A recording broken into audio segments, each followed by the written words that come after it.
Italy versus France. This is going to be an absolutely huge game this weekend with a lot on the line. Both the teams have been released and they both look very strong. In this video, we're going to be doing a bit of a preview, going over our predictions, a bit of a combined team between both of the teams, and it'll be quite interesting to see how many players from Italy actually get into the team. I was actually quite shocked when I thought about this in the first place, but there's a really good squad being built by Italy right now, but can they hold off this really strong, informed France team? Guess we'll find out throughout the video. But guys, if you do enjoy the content, please don't forget to like and subscribe to help the channel grow. We're above 1,000 subscribers now, and I'm just so grateful for all the support. But let's get right into it. So the teams have been released. And Italy have gone for Danilo Fischetti, Giacomo Nicotera, Simone Ferrari as their front row, very strong front row. Nicolo Canone at number 4, Andrea Zambonin at number 5, Michel Lamaro as captain at number 6 again, Manuel Ziliani, the beast, at number 7, Lorenzo Canone at number 8, number 9, Alessandro Fusco stays at number 9. I thought Varney might get a cap, but no, Fusco's been doing a good job. Don't change it if it's working. Number 10, Paolo Garbisi. Number 11, Monty Iwani. That matchup with Theo Atisogbe is going to be awesome this weekend. Number 12, Leonardo Marin. Number 13, Tommaso Menoncillo. No breaks again, but Marin had a good game last weekend. He's going to look to replicate that form. Number 14, Louis Liner. Number 15, Ange Capuozzo makes a comeback. And this is going to be huge for Italy. I mean, this guy is such an attacking threat, and he could honestly be a game changer in this game. So that's going to be very interesting. On the bench, they've gone for Pablo Demchev, Mirko Spagnolo, Giosu Zeloshi, Federico Ruza, Ricardo Favretto, David Odiasi, Alessandro Garbisi, and Paolo Adogwu. Pretty much the same team as last week. A few changes, but not too many. Some really good players on the bench for Italy as well. I mean, their depth has just increased so much over the last few years. And I'm really excited to see how this team does. Can they take on this France team? But I mean, looking at this France team, they've chosen a very strong side for this weekend's game. And number 1, Jean-Baptiste Gros. Then number 2, Julian Marchand. 3, Dorian Aldegheri. Then Thibaut Flamé comes in the starting lineup. Emmanuel Miafu comes into the starting lineup as well. They're trying to bring some massive guys into the starting lineup to try boost that scrum, because they know that's going to be an area that Italy are targeting. It's good to see some big teams actually respecting Italy in this sense, because I mean, they are picking those guys to actually combat the scrum from Italy. They know it's going to be very powerful and very good. Number 6, Francois Cross, the beast. Number 7, Oscar Jegu. Number 8, Anthony Gelange. A very well balanced, probably the informed loose trio right now, alongside Italy as well. Number 9, Antoine Dupont and captain. Number 10, Mathieu Jalibert. Number 11, Louis Bilbari. Number 12, Fabien Bralbori. Number 13, Emilian Gaeton. Number 14, Theo Atisogbe. Number 15, Thomas Ramos. That is a strong France team. And I mean, not really that many changes. 2 changes in the locks, but I think that those were kind of pre-planned, especially for this game against a very heavy, strong, physical Italy pack. It makes a lot of sense. Replacements: Pietro Mavaka comes back onto the bench. Rodrigue Netti at number 17. Georges Henry Colom, I hope I said that right, at number 18. He's a guy that brought in for the scrum, because this guy's a very good scrummager. He is huge, and he's going to have a tough time on his hands, especially against Mirko Spagnolo. So that's going to be very interesting. Charles Olivon and Mikel Guillard move to the bench, which could honestly be a very smart choice from Fabien Galtier. Those two are going to add such a punch from the bench, and they are really good players right now. They are both basically loose forwards. They're players if they are loose forwards, and they are really good in the loose. So if the game does open up, you can put those guys on, and they will really help put the game to bed for France. Number 21, Lenny Nushi. 47 minutes played for him, and I think it's the joint most dominant tackles in the tournament so far. He's been very impressive, so he's been definitely one to watch, and I think he's going to be one to watch this weekend as well. Number 22, Baptiste Ren. He's going to look to make a huge impact from the bench. Once again, he's been awesome, and he's going to really try and make that bench scrum half jersey his. I mean, there's a lot of competition, but he has a very good opportunity.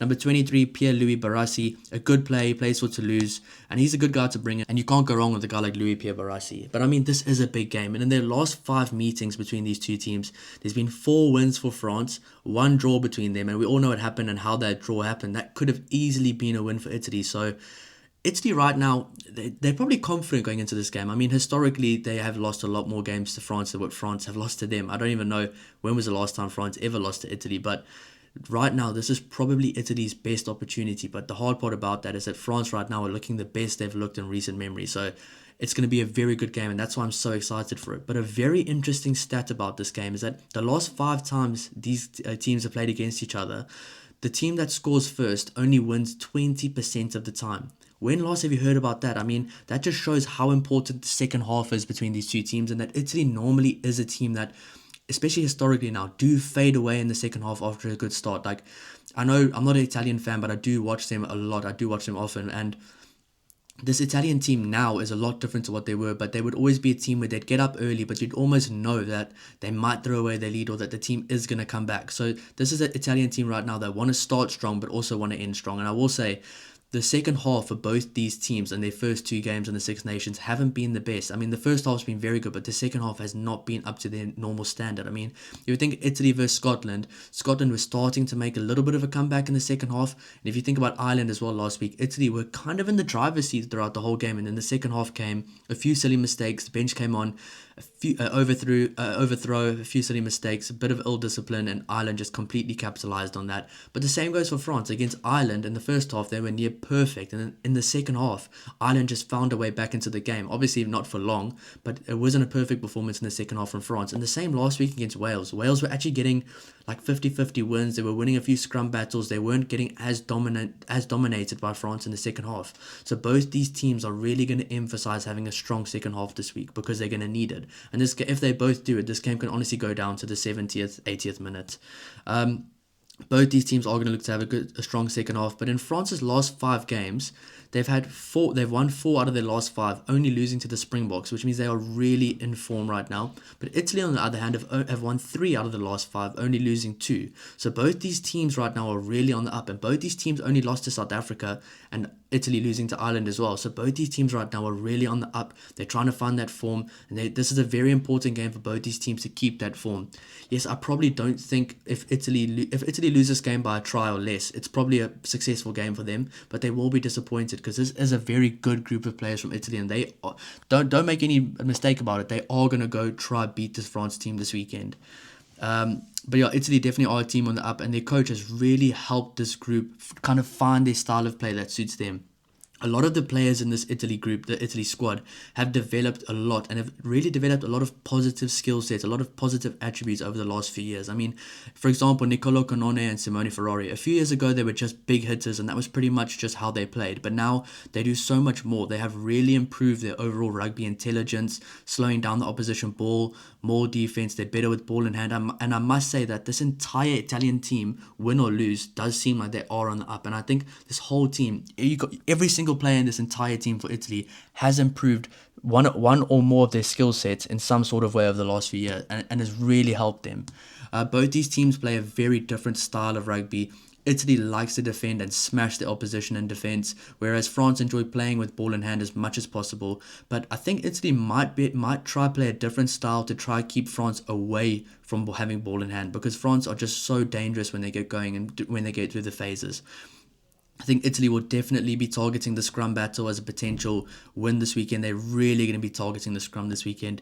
France don't have a bad scrum at all. They actually pride themselves on the scrum, but it's not one of their strengths currently. I think Italy have probably the best scrummaging forward pack right now, currently in the Six Nations, and they're going to have to uphold their reputation this weekend, because I think this France team made some very smart changes and decisions in their selection to try combat that Italian scrum.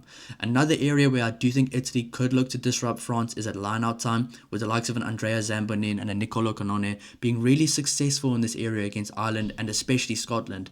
The one thing Italy cannot allow this weekend is 2 tries in quick succession. I mean, France is probably the team that does this the best in the world. As soon as they get an opportunity, they take it, and as soon as they score once against a team, they kick into another gear, almost like a 7th gear, and they really push to go back to back with another try quickly. They go for a try after they've scored their first try. They really push to get that second try as quick as possible, more than any other team in the world, to be honest. Normally when a team scores a try, they kick the ball deep downfield and make the other team try work for it. But France, on the other hand, as soon as they score that first try, they almost play in that kind of desperate state to try get that second one as quick as possible, because then they know they're in a very comfortable position. And then after that, they kick the ball deep, they kind of slow things down and let the other team try play with their desperation to try get quick points back on the board. And normally that's when the opposition team makes mistakes, and then the likes of a Ramos is kicking to the poles or a Jalibert is kicking to the corner. That's where France also capitalize and get that really good scoreboard pressure with their good kickers on their side. So that's just something I've realized about this France team, is that other teams, when they score, they don't sit back and let the team run at them, but they kick the ball deep and they let them do what they have to do. But France as soon as they scored their first try, they really pushed to get that second try, and then they kind of calmed down, kicked the ball downfield. But so for Italy, they need to be stubborn this weekend. They need to make sure that France don't get any opportunities. They need to slow down France's ball at ruck time at every single opportunity they get, and they need to ensure that France don't get into this wavelength where Dupont's giving a quick playing around the fringes, where the forwards are giving a quick pass off the base to Dupont and letting him have space where he can run around and he's got too much time on his hands, where Jalibert can have 15 to 20 meters of space, because this is exactly what France want. You see, once France get into that other zone, that 7th, 8th gear, where they're almost unstoppable, is when the team that they're playing against allows them to play more. They give them more space. The ruck is quick. The forwards are playing quick ball to Antoine Dupont, and he's playing almost like a fly half, with Jalibert playing like a fullback out the back. That's when you know France are really confident and where France are really dangerous. So Italy cannot allow that. So just a quick summary of what I think each team can do to give themselves the best chance of winning. France need to play quick. They need to have quick ruck speed, and the earlier they can break down the Italian defense, the better, because this Italian defense gets more stubborn and more difficult to break through and break down as the game progresses. Italy isn't really the best at chasing down a score, so that's going to be something that France are going to try to do as quick as possible. Italy needs to disrupt France at every single set piece opportunity. They need to be dominant at scrum time again and be an absolute pest at line out time. They need to make every single battle on the field a scrap for France. So they need to make it like that, because if France get away with things too easily, it's going to be a walkover, in my opinion. They also need to just play their style, because they've been really good once they get going with ball in hand. They mustn't try to kick the ball away too much. I think this Italian team actually has some really good ball players, and they need to be more confident in them. So my 3 key matchups for this game is the front row battle, especially at scrum time. I mean, that's where Italy, I think, can make or break it. They can get some good penalties maybe at scrum time. Go to the line out, trust them more, which has been quite good as well. Maybe rely on the boots of Paolo Garbisi to get some early scoreboard pressure. But the scrum is going to be key for Italy to try win this game. And if France don't have a good scrum, they might be in for a long day, and it might go to the 80th minute. But if France do show up with a very powerful scrum, I do see France winning. Number 2, the centre matchup. There's 2 young guys for France, and I think Italy's centres will be a much bigger challenge than last week compared to Wales. Obviously, there's no breaks this weekend, but Leonardo Marin is not a walkover either, and I think Menoncello right now is one of the best centres in the world, so I think the centre matchup is going to be really key in the back line. And also number 3, the third key matchup is the back 3. I'm really excited for the back 3 battle in the air and when they get given space. I mean, Monty Ioane versus Atisogbe will be fireworks. And Louis Liner is no pushover as well. So that's going to also be a good matchup with Louis Bilbari. Capuazzo back will add a lot of flair, speed and unpredictability for this Italian side on attack. So, and Ramos is currently the informed 15 in the Six Nations and maybe even in the world. So we know where we get there. But I think the back 3 battle is going to be key as well. But just going over both teams, I'm going to choose a bit of a combined team who I think from both teams make my joint one team. It's going to be a lot more Italian players than you think. So at number 1, I'm going for Danilo Fischetti. Number 2, I'm going Julien Marchand. Number 3, I'm going Simone Ferrari right now. Remember, this is just based on current form. It's not based on like their names or anything like that. Maybe if it's a 50-50, I'll go to who has a better name, who's been better throughout the last few years. So at number 4, Nicolo Canone. Number 5, Andrea Zambonin, just because other guys, the 2 guys from France, haven't really been playing as much recently. At number 6, Franco Cross. At number 7, Manuel Ziliani. At number 8, I'm going to go for Anthony Challonge. Number 9, Antoine Dupont. Number 10, Mathieu Jalibert. Number 11, Louis Bilbari. Number 12, I'm going to go for... This is a tough one. You know, at number 12, I'm going for Fabien Braubory. At number 13, I'm going for Tommaso Menoncello. Number 14, I'm going to go for Theo Atisogbe. Number 15, I'm going for Thomas Ramos. Number 16, I'm going for Piatro Mavaka. Number 17, I'm going for Mirko Spagnolo. Number 18, I'm going for Jorge Henry Colom. Number 19, Charles Olivon. Number 20, Mikel Guillard. Number 21, Lenny Nushi. Number 22, Baptiste Seren. And number 23, I'm going for Paolo Adogwu this week. So that's just what I think is probably the best combined team right now. I mean, as you can see on the bench, there's a lot more France players I put there, which just shows that I do think the bench from France is going to have to make a really big impact. And I think that the bench from Italy has to have a huge game this week to keep them in the game. So it's going to be a very interesting performance. My prediction is France to win. It's in France. This Italian team is on the up. I just don't think that this France team's going to let anything go against them. I really think this France team is on the up. They're a very dangerous team, but I am so excited for this game because I want Italy to put up a massive fight, and I honestly think they will. So I think France, I'm not going to say by how much. Hopefully it's a close game. Hopefully it goes down to the very last minute, especially as a neutral. But it's going to be an awesome game. I hope you guys enjoyed the content. Please guys, let me know your predictions down below. Let me know what you think of the team selections. Let me know all your thoughts on the game. And I'll see you in the next one. Cheers.